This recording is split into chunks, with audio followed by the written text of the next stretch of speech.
Good afternoon, Betty. Good afternoon. Mrs. Lee, we're happy to have you here today to talk to us about the Henryton Tuberculosis Sanatorium and your experiences there. What was the purpose of the center? The center was for colored tuberculosis patients. It was a high incidence of tuberculosis. You had to take yourself back in the 50s and 40s. A lot of people died from tuberculosis. They had no treatment center for black people or colored people, and they built Henryton for that reason. Tell us how you became involved, or how did you find out about such a facility there? Well, I graduated in Hagerstown, Maryland, from a segregated school. In fact, I was the last class in 1956, was a all-black, all-colored class. And that's what I was trying to figure out what I wanted to do. So I went to the junior college there for a year, and I was the first black to go there, female, and was the only black for a while, and it was just uncomfortable. And I knew I didn't want to go that route, so I thought about nursing, and I looked into Henryton because I had too late to apply to any other colored school, because you couldn't go to white schools at that time. Washington County Hospital did not admit colored ladies at that time. So I had to find somewhere out of Hagerstown to go. So Miss Comer was a lady who worked at Henryton. She was a librarian there, and she encouraged me to come to Henryton. I've never been there, didn't know much about it, but I found out a lot when I got there. Did you feel welcome there at that time? Oh yeah, it was people were very nice there. Why did you feel welcome there as opposed to any other facility? Well, you got to remember, you got to take it back to in the 50s. It was segregation. I went to Baltimore on the back of the bus. I got to the Greyhound. I had to use colored water fountain, colored bathroom. So that's the that's the kind of atmosphere it was at that time. So in Henryton, it was all colored. Maybe some doctors maybe were white. Well, how did you get involved with this particular project to preserve the legacy and history of African American students at Henryton? Well, the main reason, I felt akin to Henryton. It was the first experience of my nursing career, which I had a long nursing career. And I felt kinship to the people there. And they worked so hard and had so little, but they still persevered. And at the time, I had put in for application for Baltimore City Hospital nursing program. And it hadn't come through when I went to Henryton. But while at Henryton, I was accepted. And I decided to leave there due to my really rough experiences there, not with the people, but with the equipment, substandard conditions. We had to ride to Providence Hospital in Baltimore City from out here in Marrittsville every day for our clinical training, because the white hospitals didn't take colored people then. Tell us about your typical day there, or some of the experiences that you had at Henryton. Well, I had some pretty rough experience. One day we were coming back from Baltimore on this raggedy school bus, and we never got a new anything. Everything was handed down from other institutions. This institution ran by the state, and so we got everything sort of second-handed stuff. Bus was second-hand, it was dilapidated like. And we was coming back from Baltimore, and he said, "You all have to run to the back, open the door to the back of the bus." What's going on? He said, "The brakes are not working. I'm going to have to run into a ditch." So we all ran to the back of the bus. I was 18 years old, so it didn't matter. But we all had to run to the back of the bus and jump off. be safe from jumping off and staying on there. So that's what we had to do, and he had to call back and get somebody to come and pick us up. How did you make out in the snow? Oh, man, not the snow, I'll never forget it long as I live, was snow of March 1958. It was 2 feet of snow. They didn't even forecast snow. It was like today, sort of. We went to Baltimore. It was Palm Sunday. Palm Saturday, I'm sorry.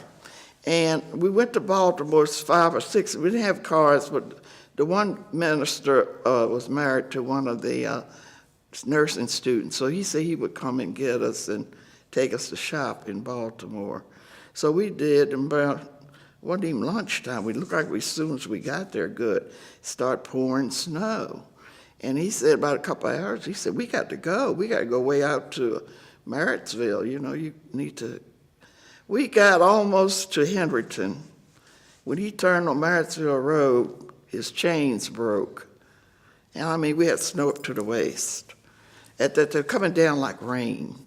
So we ended up had to find somewhere to go. It's not like today now. You can have cars up and down the road. Snow plows might be 2 days coming. Anyway, we had to find, it was getting dark. And got like now, it gets dark around 6 o'clock, 6:30.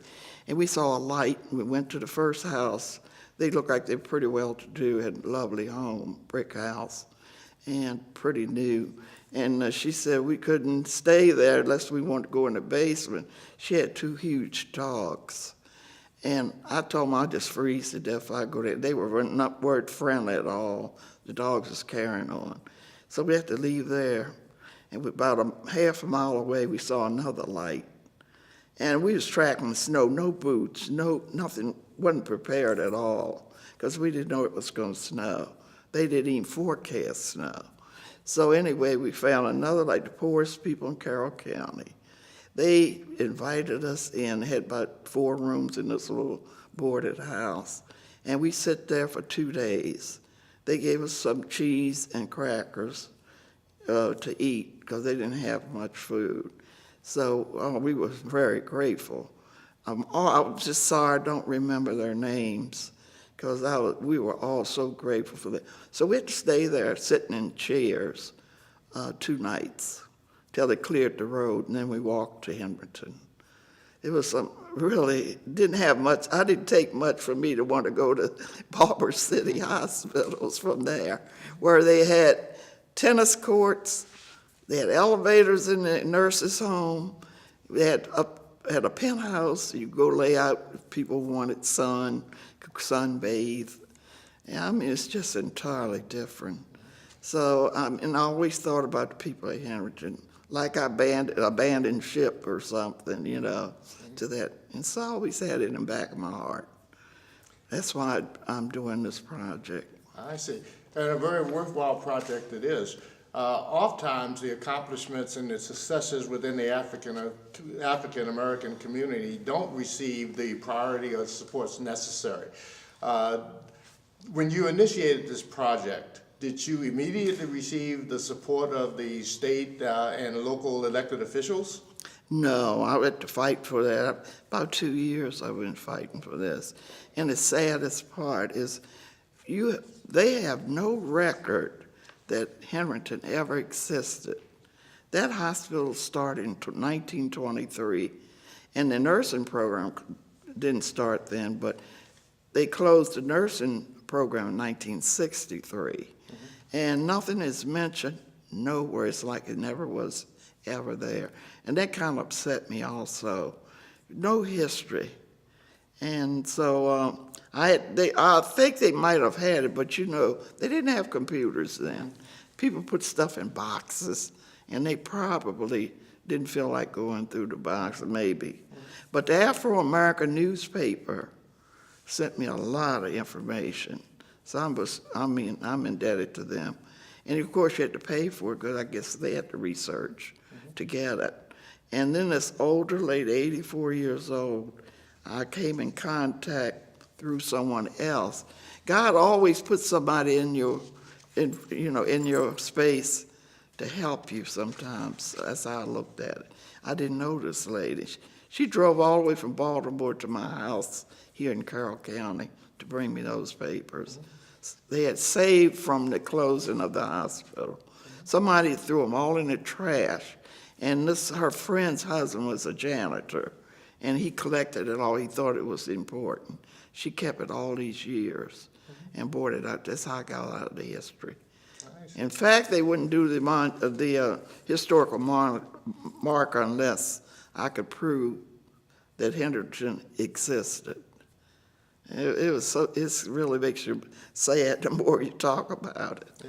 Yeah. A lot of people, that died over there and went through the nursing program. Well, tell us how your participation in that program contributed to your later successes as a nurse. Well, after I went to City Hospital, I completed that program. Then I went to, they were talking, I was LPN, it's an LPN program. And I went on to Community College of Baltimore, completed that, and got my RN. Then a bunch of my friends, we all decided to go to the University of Maryland, and I got my BSN from the University of Maryland. And also, University of Maryland, when I came to Baltimore, they weren't accepting black nurses then, nursing students. So that was another problem. But people start fighting that everybody paid taxes, and my father was kind of involved with that also. And he was a Baptist minister in Hagerstown, and they got in, his NACP group got involved with that and helped push along so that colored girls could go to nursing school there. But I went anyway, but it was really later on in life.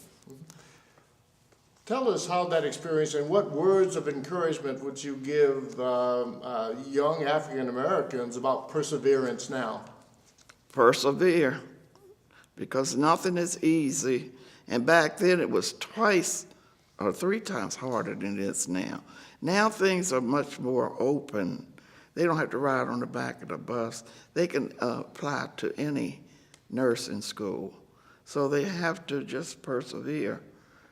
That's my thing. Yeah, because they do have much more opportunity than I had. Mine were very limited. Okay. Well, is there anything else that you'd like to advise our viewers or tell our viewers about your experiences with this project and at Henryton? Well, I tell you, if you want something done, you've got to stick to it and really work hard to get it. My heart was in this, so I guess that makes a difference. And I care about other people, so that's a big thing. Well, since you've experienced some degree of success, have you found that the cooperation and the assistance of our elected officials has increased? Not with this project, but maybe with other things. I'm sure it has. Okay. Everything has improved since the 50s. Okay. So, well, what future plans do you have regarding this project? well, hopefully we'll be getting they have already put up one historical marker.